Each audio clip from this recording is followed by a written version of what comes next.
صحابہ حضور کے عمل کو مضبوط پکڑ لیتے تھے. میں نے مضبوط پکڑ لیا. تو پھر آپ نے فرمایا پھر؟ اس نے کہا جی پھر کیا؟ میرا گھر نہیں، میرے گھر کے قریب جتنے گھر تھے سب کے مالی حالات اچھے ہو گئے.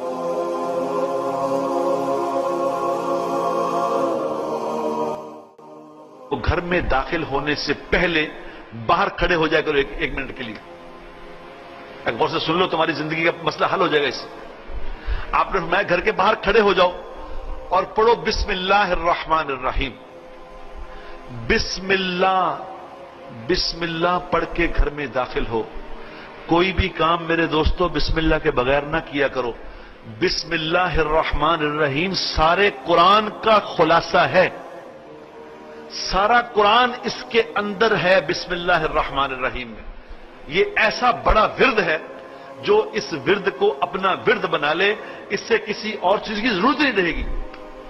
آج ہمارا مسئلہ یہ ہے کہ ہم یہ بسم اللہ کوئی پڑھتا ہے؟ کھانا کھانے سے پہلے بسم اللہ پڑھ رہے ہیں، گھر میں داخل ہونے سے پہلے بسم اللہ، کپڑے پہننے سے پہلے بسم اللہ، باتھ روم جانے سے پہلے بسم اللہ.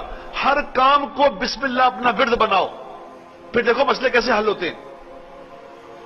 آپ نے فرمایا بسم اللہ الرحمن الرحیم پڑھو اور گھر کے اندر پہلا قدم رکھو اور سلام کرو، السلام علیکم ورحمۃ اللہ. گھر میں کوئی ہو نہ ہو اونچی سلام کرو اور ایک دفعہ مجھ پہ درود پڑھو صلی اللہ علیہ وسلم.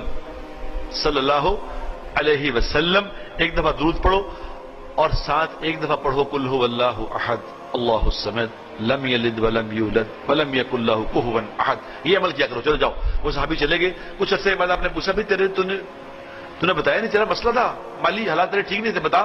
اس نے کہا جی آپ نے بتا تو دیا تھا، میں نے مضبوط پکڑ لیا.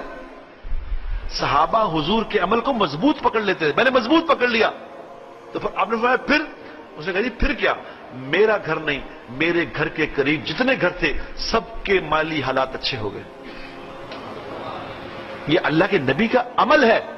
اللہ کے نبی نے اعمال دیے ہیں. ہماری کم نصیبی میرے دوستوں نبی کا عمل نہیں سیکھا.